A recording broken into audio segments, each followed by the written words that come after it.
നമസ്കാരം. കൈപ്പേശ്ശേരി ഗോവിന്ദമ്പുരി.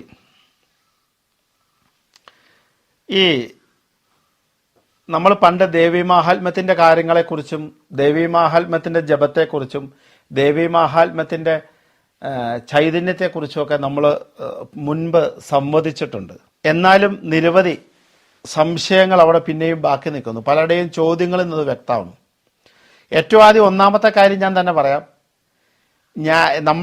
ഞാനുമായിട്ട് വളരെ, അല്ലെങ്കിൽ എന്നെ കാണാൻ വരുന്ന പലരും പറഞ്ഞു കേട്ടിട്ടുണ്ട്, ദേവീമാഹാത്മ്യം തിരുമേനി എന്ന് ഞങ്ങൾ 11 അധ്യായം വായിക്കും, തിരുമേനി ഞങ്ങൾ 12 അധ്യായം വായിക്കും, ഞങ്ങൾ 5 അധ്യായം വായിക്കും, ഇങ്ങനെയൊക്കെ ഞാൻ കേൾക്കാറുണ്ട്.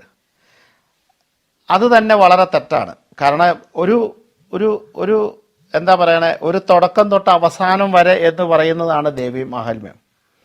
1 അധ്യായം തൊട്ട് അത് 13 അധ്യായം വരെ എത്തുമ്പോഴാണ് ദേവീമാഹാത്മ്യം പൂർത്തിയാകുന്നത്.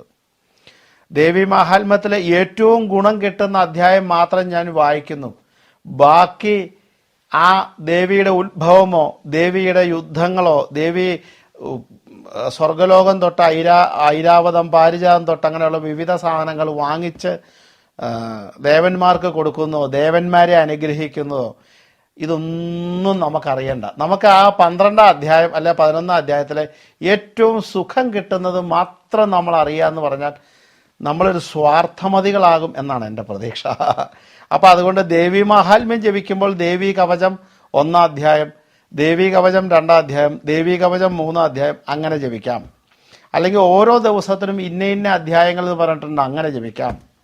ഇതല്ലെങ്കിൽ 1.5 മണിക്കൂർ 1.25 മണിക്കൂറിൻ്റെ ദേവീമാഹാത്മ്യം 13 അധ്യായം വായിക്കാം. അതിനകത്ത് ഇഷ്ടമുള്ളൊരു അധ്യായം മാത്രം വായിച്ചിട്ട് എനിക്ക് ദേവി അനുഗ്രഹിക്കണം എന്ന് പറയുന്നതിനോട് എന്നെ സംബന്ധിച്ച് അത് യോജിക്കാൻ ബുദ്ധിമുട്ടാണ്. ഇപ്പോൾ രാമായണത്തിൽ ഒരധ്യായം വായിക്കുക, ഏറ്റവും ഗുണം കിട്ടുന്നതിനൊക്കെ ബാക്കിയൊക്കെ രാമായണം വായിക്കണം, അങ്ങനെയല്ലല്ലോ. നമ്മളതിൻ്റെ ആ ഒരു ചരിത്രം അറിയണല്ലോ, എങ്ങനെയാണ് ഇത് സംഭവിക്കണേ. കാരണം അത് ദേവിയുടെ ജനനം തൊട്ട് ഉള്ള ഒരു കഥയെക്കുറിച്ചുള്ള ഒരു ചെറിയ രൂപം മാത്രമാണ് ദേവീമാഹാത്മ്യം. അപ്പം ദേവീമാഹാത്മ്യം അങ്ങനെ ജപിക്കുന്നതിനോടാണ് എനിക്ക് യോജിപ്പ്. ഈ ദേവീമാഹാത്മ്യത്തിൻ്റെ ചൈതന്യത്തെക്കുറിച്ച് പറഞ്ഞാൽ, ദേവീമാഹാത്മ്യം എവിടെ ഇരിക്കുന്നോ അവിടെ ദുരിതം ഉണ്ടാവില്ല. ദേവീമാഹാത്മ്യം ആരുടെ കയ്യിൽ വെക്കുന്നോ അവർക്ക് സങ്കടങ്ങളുണ്ടാവില്ല. ദേവീമാഹാത്മ്യം ജപിക്കുന്നവന് ഒരിക്കലും നഷ്ടങ്ങൾ എന്ന് പറഞ്ഞ കഥയുണ്ടാവില്ല. ഇന്ന് ചെയ്തിട്ട് നാളെ വേണമെന്നല്ല. ദേവീമാഹാത്മ്യം ജപിക്കുന്ന ഒരാളെ സന്തതി പരമ്പര സമ്പത്ത് കൊണ്ടുണ്ടായിട്ട് ഈ ജപിക്കുന്നയാളെ പൂർണ്ണമായി സംരക്ഷിക്കും, അങ്ങനെയെങ്കിൽ പറയുന്നുണ്ട്. സമ്പത്ത് കൊണ്ട് ആറാടും ദേവീമാഹാത്മ്യം ജപിച്ചാൽ എന്നാ പറയാ. അപ്പോൾ കുറേ ആൾക്കാർ ചോദിക്കേണ്ടത് ദേവീമാഹാത്മ്യം എപ്പോഴാണ് ജപിക്കേണ്ടത്? ഏത് നാമങ്ങളായാലും നമ്മൾ ഒന്നല്ല രാവിലെ അല്ല വൈകുന്നേരം, അതിനകത്ത് എല്ലാ നാമങ്ങളിലും നമ്മൾ എപ്പോഴാണ് ജപിക്കേണ്ടത് അത് എന്നൊരു ചോദ്യമില്ല. കാരണം രാവിലെ ചില മന്ത്രങ്ങൾ മാത്രം നമ്മൾ വൈകുന്നേരം പാടില്ല. ഇപ്പം മഹാമൃത്യുഞ്ജയ മന്ത്രത്തെക്കുറിച്ച് പറഞ്ഞാൽ ഉച്ച കഴിഞ്ഞ് പാടില്ല, നമ്മൾ പറയാറുണ്ട്. ദ്വാദശാക്ഷിയെക്കുറിച്ച് നമ്മൾ പാടില്ല ഇത്ര സമയം കഴിഞ്ഞപ്പോൾ, അങ്ങനെ പറയാറുണ്ട്. അപ്പോൾ ഈ ദേവീമാഹാത്മ്യം രാവിലെ വൈകുന്നേരമൊക്കെ ജപിക്കാം, അതിന് വിരോധമില്ല. കാരണം ദേവീമാഹാത്മ്യം ജപിക്കുന്നവർക്ക് അടുത്തത് മത്സ്യമാംസാദികൾ കഴിക്കാമോ, അങ്ങനെ ചോദ്യമുണ്ട്. ശരിക്ക് നമ്മൾ ആഹാരികളല്ല, അത് എൻ്റെ അഭിപ്രായത്തിൽ ആരും കഴിക്കരുതേ പറയുള്ളൂ. അങ്ങനെ പറഞ്ഞാൽ നടക്കില്ല എന്ന് എനിക്കറിയാം. ഞാനത് വെറുതെ ഒരു മണ്ടത്തരം പറയുകയെന്ന് എനിക്ക് തന്നെ അറിഞ്ഞുകൊണ്ടാണ് പറയണേ.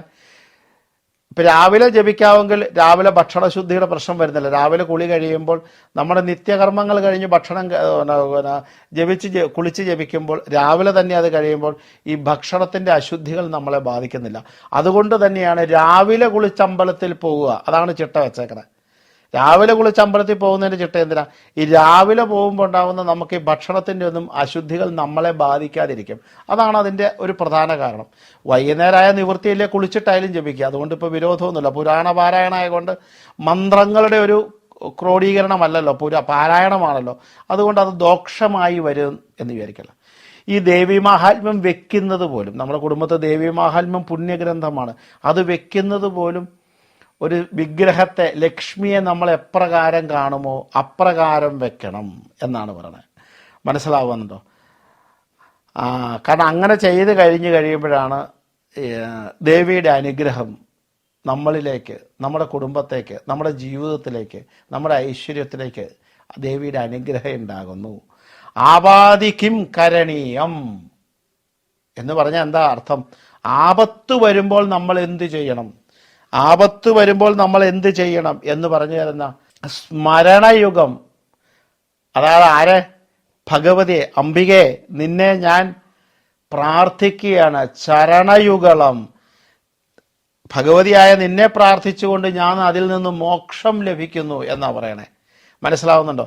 ദേവി മാഹാത്മ്യത്തിലെ ഭഗവതിയെ ഒന്ന് പ്രാർത്ഥിക്കുക വഴി നമ്മുടെ ദുരിതങ്ങൾക്ക് മോചനം ഉണ്ടാവണമെന്നുണ്ടെങ്കിൽ, അപ്പൊ ദേവി മാഹാത്മ്യ പാരായണത്തിലൂടെ കിട്ടുന്ന എന്താ? വളരെ കേമായി നിൽക്കുന്ന പാരായണത്തിലൂടെ കുടുംബത്തിൽ ഉത്തരോത്തര അഭിവൃദ്ധി എന്ന് പറയണേ. എല്ലാം സ്വിച്ചിട്ട കിട്ടണം എന്ന് പറയണ പോലെയല്ല, അത് നിർബന്ധമായിട്ട് അതിൻ്റെ രീതിയിൽ ജപിച്ചു പോവുക.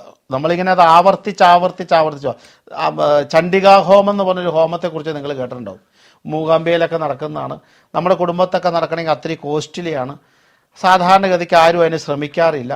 പക്ഷെ ചണ്ഡികാഹോമം എന്ന് പറയുന്ന സാധനത്തിൽ അല്ലെങ്കിൽ ആ ഹോമത്തിൽ ഏറ്റവും കൂടുതൽ ഉപയോഗിക്കുന്നത് ദേവി മാഹാത്മ്യൻ്റെ മന്ത്രങ്ങളാണ്. ദേവി മാഹാത്മ്യം തന്നെയാണ് ജപിക്കുന്നത്. അപ്പോൾ ഈ ദേവി മാഹാത്മ്യം നമ്മൾ ഒരു ലക്ഷ്മി സങ്കല്പത്തിൽ വെച്ച വിളക്കിൻ്റെ മുമ്പിൽ നിന്ന് ആ എല്ലാ ദിവസവും ജപിക്കുമ്പോൾ ആ ചണ്ഡികാദേവിയുടെ അനുഗ്രഹം അല്ലെങ്കിൽ ആ ദുർഗാദേവിയുടെ അനുഗ്രഹം നമ്മുടെ കുടുംബത്ത് വരുമ്പോൾ, ഒരാവർത്തി, രണ്ടാവർത്തി, മൂന്നാവർത്തി, നാലാവർത്തി, അഞ്ചാവർത്തിയൊക്കെ ആയി കഴിയുമ്പോൾ ആ ചണ്ഡികാഹോമത്തിൻ്റെ 1000 ഇരട്ടി, ഒരു സഹസ്ര ഹോമം നടത്തിയ ഫലത്തിലേക്ക് എത്തുന്നത്.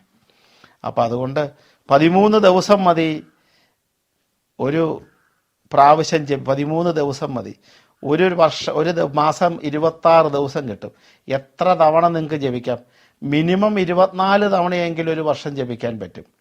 ശരിയല്ലേ? അപ്പം അതുകൊണ്ട് ദേവി മാഹാത്മ്യം പരിപാവനമാണ്, ശ്രേയസ്കരമാണ്, ഐശ്വര്യപ്രദമാണ്, ദുരിതങ്ങളിൽ നിന്നും ദുഃഖങ്ങളിൽ നിന്നും മോചനത്ത് നൽകുന്നതാണ്, സന്തതി പരമ്പരകൾക്ക് സമ്പൽ സമൃദ്ധി നൽകുന്നതാണ്, ശ്രേഷ്ഠമാണ്. എങ്ങനെയാണോ എപ്രകാരമാണോ ഒരു ഭഗവതിയെ ആദരിക്കേണ്ടത് അതെല്ലാം അതിനകത്ത് പറയുന്നുണ്ട്. എന്തൊക്കെ ഗുണങ്ങളാണ് ലഭിക്കണേ എന്ന് ചോദിച്ചാൽ അതിനകത്ത് പറയുന്നുണ്ട്. വിദ്യയായിട്ടായാലും സ്വത്തായിട്ടായാലും ഒക്കെ അതൊക്കെ 4-5 അധ്യായത്തിൽ വളരെ വ്യക്തമായിട്ട് പറയുന്നുണ്ട്. അതുകൊണ്ട് ദേവി മാഹാത്മ്യം ജപം വളരെ കേമാണ്, സൂക്ഷിക്കുന്നത് കേമാണ്, സ്മരിക്കുന്നത് കേമാണ്, ഭഗവതിയെ ദർശനത്തിൽ കൊണ്ടുവരുന്നവരും കേമാണ്. അതുകൊണ്ട് ദേവി മാഹാത്മ്യത്തിൻ്റെ ഒരു സംശയവും വേണ്ട. എങ്ങനെ നമുക്ക് ജപിക്കാവുന്ന സാധനമാണ്. ധൈര്യമായിട്ട് ജപിച്ചോളൂ. ധൈര്യമായിട്ട് അനുഗ്രഹം വരട്ടെ. എല്ലാവർക്കും അതിൻ്റെ ഗുണം കിട്ടട്ടെ. ഒരുപാട് ആൾക്കാർ ദേവി മഹാത്മ്യം ജപിച്ചിട്ട് ഒരുപാട് ഗുണങ്ങൾ കുടുംബത്തെ കിട്ടിയതിനെക്കുറിച്ച് ഒരുപാട് മെസ്സേജുകൾ എനിക്ക് പേഴ്സണലാകുന്നുണ്ട്. അപ്പോൾ അതുകൊണ്ട് ദേവി മഹാത്മ്യത്തെക്കുറിച്ച് പറയുമ്പോൾ തന്നെ എനിക്ക് വളരെ ആനന്ദമാണ്. കാരണം വെച്ചാൽ ഭഗവതിയുടെ നാമങ്ങൾ, ഭഗവതിയുടെ കർമ്മങ്ങൾ ഓരോ ജനങ്ങളിലേക്ക് എത്തിക്കുമ്പോൾ കലിയുഗത്തിൽ അവർക്ക് കിട്ടുന്ന മോക്ഷത്തിലൂടെ ഈ ജനവിഭാഗത്തിന് കിട്ടുന്ന അല്ലെങ്കിൽ നമ്മുടെ ഭക്തജന കൂട്ടായ്മയ്ക്ക് കിട്ടുന്ന അനുഗ്രഹം എന്നൊക്കെ പറഞ്ഞാൽ അത് ഭയങ്കര ഗംഭീരമായതുകൊണ്ട് വളരെ നല്ല ഒരു ദേവി ഉപാസകയാകുന്നത് നല്ലതാണ്. അത് വിദ്യയുടെയും ഐശ്വര്യത്തിൻ്റെയും ലക്ഷ്മിയുടെയും എന്ന് വേണ്ട എല്ലാ ഗുണങ്ങളെയും പ്രദാനം ചെയ്യുന്നതാണ്. സമ്പൽ സമൃദ്ധമായി നിൽക്കുന്ന, ആരോഗ്യപ്രദമായി നിൽക്കുന്ന ഒരു ജീവിതത്തിന് ദേവി മാഹാത്മ്യം അത്യുത്തമാണ്. നമസ്കാരം.